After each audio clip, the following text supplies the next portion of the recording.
बंधु माने आजिर एही कार्यक्रम को आपण मानक स्वागत। आजिर एही कार्यक्रमटी तुला राशि व्यक्ति विशेष मानक पई बहुत गुरुत्वपूर्ण अटे, कारण एही पवित्र होली तथा दोल पूर्णिमा ठारू आपणक जीवन संपूर्ण भाବରେ बदलिबाकु जाउछि। आपणक जीवन रे एक बहुत बड़ परिवर्तन हेबाकु जाउछि, कारण होली दिन अर्थात मार्च 15 तारिख दिन सूर्य निजर राशि परिवर्तन करबाकु जाउछंती। एहा व्यतीत 29 मार्च को शनि मध्य निजर राशि परिवर्तन करबाकु जाउछंती। तेबे बंधु माने शनि कोनोसी एक राशि रे सबुठारु दीर्घ समय पर्यंत रहिथांती, कारण शनि गोटे राशि रे 2.5 वर्ष पर्यंत रहिथांती, जहाँकि 2.5 वर्ष परे शनि 29 मार्च को निजर राशि परिवर्तन करबाकु जाउछंती। कुंभ राशि रु मीन राशि को प्रवेश करबाकु जाउछंती। तो एहार प्रभाव रे निश्चित भाबरे आपणक जीवन रे एक बहुत बड़ परिवर्तन हेबो। आपणकर स्वास्थ्य, शिक्षा, प्रेम जीवन, वैवाहिक जीवन, भाग्य, क्यारियर एवं व्यापार वाणिज्य सबुकिछि उपरे एहार प्रभाव पड़िबो। तेबे ए सबुरे दोल पूर्णिमा परठारु कोन सबु परिवर्तन हेबो, आपणक जीवन रे केउ सबु बड़ घटना गुडिक घटिबो, से विषय जानिबा पई आपण माने भिडियोटी को स्किप न करी शेष पर्यंत निश्चय देखंतु। एवं आपणकर जदि तुला राशि होई थाए तबे भिडियोटी को लाइक करी चैनलटी को सब्सक्राइब करि दियंतु। कमेंट बॉक्स रे भक्ति एवं श्रद्धार सहित जय श्री कृष्ण निश्चय लिखंतु। तेबे बंधु माने आसंतु आरंभ करिबा आजिर एही कार्यक्रम को, जहा कि जन्म राशि एवं चंद्र राशि उपरे आधारित अटे। तो राशि चक्र 12 गोटी राशि मध्यरु सप्तम राशि हेउछि तुला राशि। तेबे आपणक कुंडलीर पंचम भावरे विराजमान अछंती शनि एवं सूर्य। तेबे 15 मार्च को सूर्य आपणकर षष्ठ भाव को चलन करिवे। शनि मध्य 29 मार्च को आपणकर षष्ठ भाव को चलन करिवे। आपणकर षष्ठ भावरे विराजमान अछंती बुध, शुक्र एवं राहु। आपणकर अष्टम भावरे विराजमान अछंती देवगुरु बृहस्पति। नवम भावरे विराजमान अछंती मंगल एवं आपणकर द्वादश भावरे विराजमान अछंती केतु। तो सर्वप्रथमे आसंतु जानि नेबा एही दोल पूर्णिमा परे आपणकर स्वास्थ्य किपरि रहिबो। तेबे कुंडलीर प्रथम भावटी होइथाय आपणकर स्वास्थ्यर भाव, इम्युनिटी सिस्टम रो भाव, एवं आपणकर प्रथम भावर अधिपति हेउछंती शुक्र। शुक्र आपणकर षष्ठ भावरे अछंती, मात्र उच्चस्थ अछंती। तेबे बंधु माने शुक्रଙ୍କ सहित अन्य ग्रह मानकर स्थिति मध्य भल रहिछि, मात्र गुरु टिके दुर्बल अवस्थारे अछंती। सेति पई आपनकु निजर खाद्य पानीय उपरे ध्यान रखिबार अछि, कारण आपनकर मोटापण बढ़िबा भली समस्या देखा देई पारे। जेहेतु गुरु हेउछंती चर्बीर कारक ग्रह, तेनु आपण हेल्दी फूड खांतु। जंक फूड, फास्ट फूड ठारू आपण दूरे रहंतु। एवं जो मानकर डायबिटीज अछि सेमाने मध्य निजर खाद्यपेय उपरे ध्यान रखंतु। विशेष करी जेतेबेले आपण बाहर को ट्रैवल करूछंती तो सेतेबेले आपण बाहरर खाद्य बिल्कुल भी खांतु नहीं। एहा व्यतीत आपण योग, व्यायाम, प्राणायाम इत्यादि करंतु।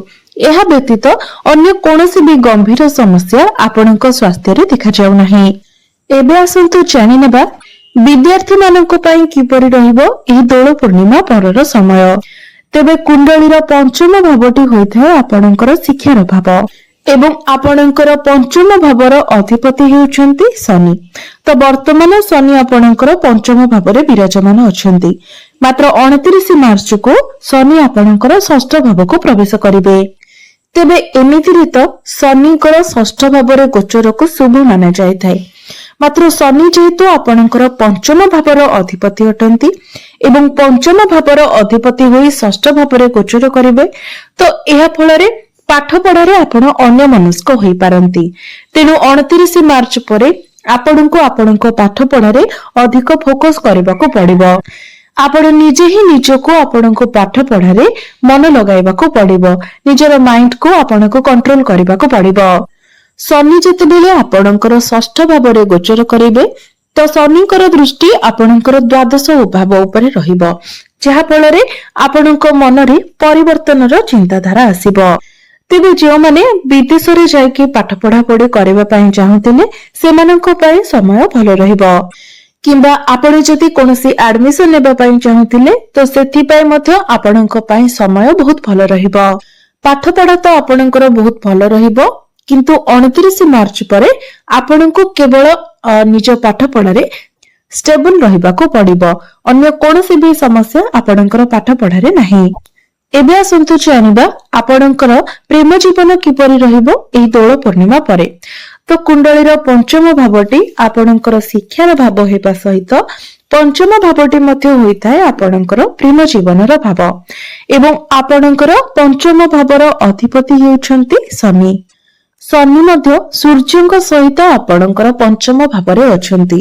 ତ ଆପଣଙ୍କୁ ହିଁ ଆପଣଙ୍କର ପାର୍ଟନରକୁ କଣ୍ଟ୍ରୋଲ କରିବାକୁ ପଡିବ, କାରଣ ଶନି ଯେହେତୁ ପଞ୍ଚମ ଭାବରେ ଅଛନ୍ତି ତ ଆପଣଙ୍କ ପାର୍ଟନରଙ୍କ ମଧ୍ୟରେ ଜିଦି ସ୍ୱଭାବ ଦେଖାଦେବ, ଏବଂ ସୂର୍ଯ୍ୟଙ୍କ ପ୍ରଭାବରେ ତାଙ୍କ ମଧ୍ୟରେ କ୍ରୋଧ ସ୍ୱଭାବ ମଧ୍ୟ ଦେଖାଦେବ। ଏହା ବ୍ୟତୀତ ଆପଣଙ୍କର ରାଶିର ଅଧିପତି ଅର୍ଥାତ ପ୍ରଥମ ଭାବର ଅଧିପତି ଶୁକ୍ର ମଧ୍ୟ ଆପଣଙ୍କର ଷଷ୍ଠ ଭାବରେ ବିରାଜମାନ ଅଛନ୍ତି, ଯାହା ଫଳରେ ଶନି ଏବଂ ଶୁକ୍ରଙ୍କର 1-12ର କନେକ୍ସନ ବନୁଛି, ଯାହା ଫଳରେ ଛୋଟ ଛୋଟ କଥାରେ ଆପଣଙ୍କ ମଧ୍ୟରେ ଝଗଡା ଦେଖାଦେଇପାରେ।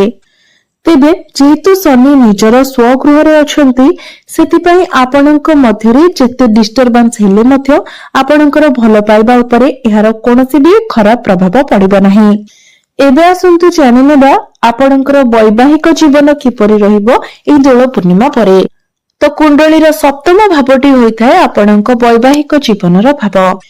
ତ ଆପଣଙ୍କ ସପ୍ତମ ଭାବର ଅଧିପତି ହେଉଛନ୍ତି ମଙ୍ଗଳ, ଯିଏକି ଆପଣଙ୍କର ନବମ ଭାବରେ ବିରାଜମାନ ଅଛନ୍ତି। ତେବେ ସପ୍ତମ ଭାବର ଅଧିପତି ହୋଇ ମଙ୍ଗଳ ଆପଣଙ୍କ ନବମ ଭାବରେ ତ୍ରିକୋଣରେ ଖୁବ ଭଲ ସ୍ଥିତିରେ ଅଛନ୍ତି। ତ ବୈବାହିକ ଜୀବନ ଆପଣଙ୍କର ବହୁତ ଭଲ ରହିବ। ଆପଣ 2 ଜଣ ମିଶି କିଛି ପ୍ଲାନିଂ କରିପାରନ୍ତି, କେଉଁଆଡେ ବୁଲାବୁଲି କରିବାକୁ ଯିବା ପାଇଁ ଆପଣ ପ୍ଲାନିଂ କରିପାରନ୍ତି। ଯଦି ପୂର୍ବରୁ ଆପଣଙ୍କର ବୈବାହିକ ଜୀବନରେ କିଛି ସମସ୍ୟା ଚାଲିଥିଲା ତ ସେ ସବୁ ସମସ୍ୟା ମଧ୍ୟ ଆପଣଙ୍କର ଦୂର ହୋଇଯିବ। ଆପଣଙ୍କ ମଧ୍ୟରେ ଭଲ ପାଇବା ବଢି ଏବଂ ଆପଣଙ୍କ ମଧ୍ୟରେ ଯାହା ବି କିଛି ଭୁଲ ବୁଝାମଣା ଥିଲା ସେସବୁର ମଧ୍ୟ ସମାଧାନ ହୋଇଯିବ। ଭାଗ୍ୟ ଦୃଷ୍ଟିରୁ ଯଦି ଦେଖିବାକୁ ଯିବା ତ କୁଣ୍ଡଳୀର ନବମ ଭାବଟି ହୋଇଥାଏ ଭାଗ୍ୟର ଭାବ, ଏବଂ ଆପଣଙ୍କର ନବମ ଭାବର ଅଧିପତି ଅର୍ଥାତ ଭାଗ୍ୟ ଭାବର ଅଧିପତି ହେଉଛନ୍ତି ବୁଧ। ବୁଧ ଆପଣଙ୍କର ଷଷ୍ଠ ଭାବରେ ବିରାଜମାନ ଅଛନ୍ତି, ମାତ୍ର ଷଷ୍ଠ ଭାବରେ ବୁଧ ନୀଚ ଭଙ୍ଗ ରାଜଯୋଗର ନିର୍ମାଣ କରୁଛନ୍ତି, ଅର୍ଥାତ ତାଙ୍କର ନୀଚତା ଧୀରେ ଧୀରେ କମ ହେବାକୁ ଯାଉଛି। ତେବେ ଦୋଳ ପୂର୍ଣ୍ଣିମା ପରେ ଆପଣଙ୍କୁ ଆପଣଙ୍କ ଭାଗ୍ୟର ସାଥ ମିଳିବ। ଯଦି ପ୍ରପର୍ଟି ରିଲେଟେଡ ଆପଣ କିଛି ଡିଲ୍ କରିବାକୁ ଚାହୁଁଛନ୍ତି, ସେୟାର ମାର୍କେଟ ଷ୍ଟକ୍ ମାର୍କେଟରେ ଆପଣ କିଛି ଇନଭେଷ୍ଟ କରିବା ପାଇଁ ଚାହୁଁଛନ୍ତି ତ ଆପଣଙ୍କ ପାଇଁ ସମୟ ଭଲ ରହିବ।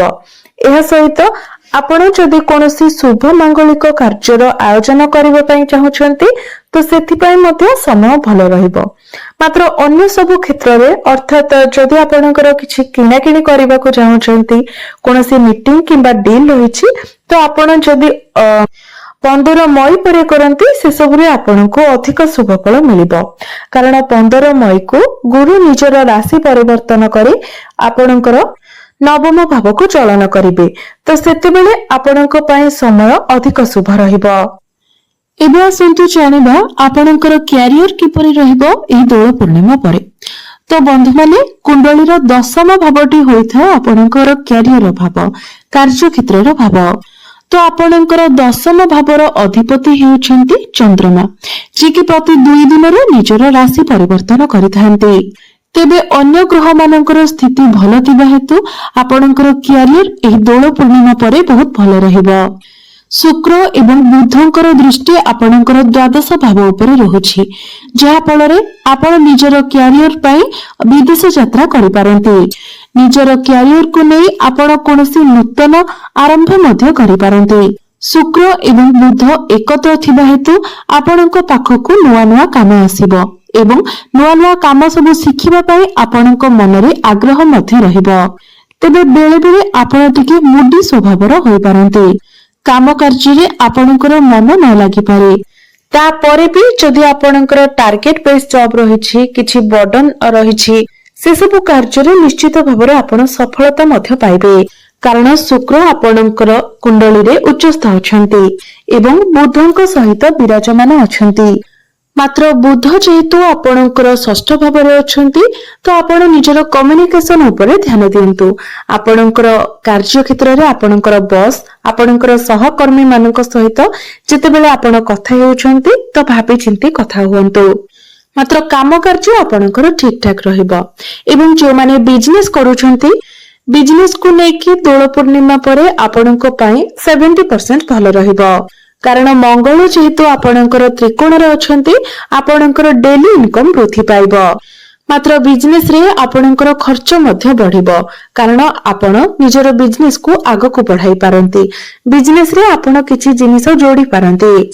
तेबे बुध जेहेतु राहुଙ୍କ सहित अछंती तो बिजनेस रे आपणकर किछि आर्गुमेंट होई पारे मात्र बिजनेस रे आपणको प्रॉफिट मध्य मिलिबो एवं मान सम्मान मध्य प्राप्ति हेबो तो बिजनेस आपणकर 70% भलो रहिबो। एबे आसंतु जानि नेबा किछि प्रतिकार विषय रे जे प्रतिकार गुडिक करबा द्वारा आपणकर जहा किछि अशुभत्व रहउची से सब खंडन हेबा सहित आपणको अधिक शुभत्व प्राप्ति होई परिबो। तो जेहेतु गुरु आपणको कुंडली रे दुर्बल स्थिति रे अछंती सेथिपाई प्रत्येक दिन आपण गुरुंकर बीज मंत्र 108 थर जप करंतु। एहा सहित प्रत्येक दिन आपण शुक्रंकर बीज मंत्र मध्य 108 थर जप करंतु।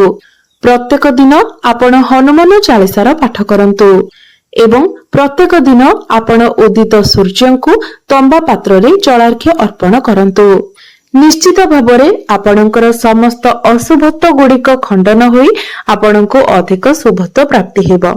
तेबे बंधु माने आपणकर जीवन मंगलमय हेउ एहा ही ईश्वरଙ୍କ निकटरे मोर प्रार्थना। धन्यवाद।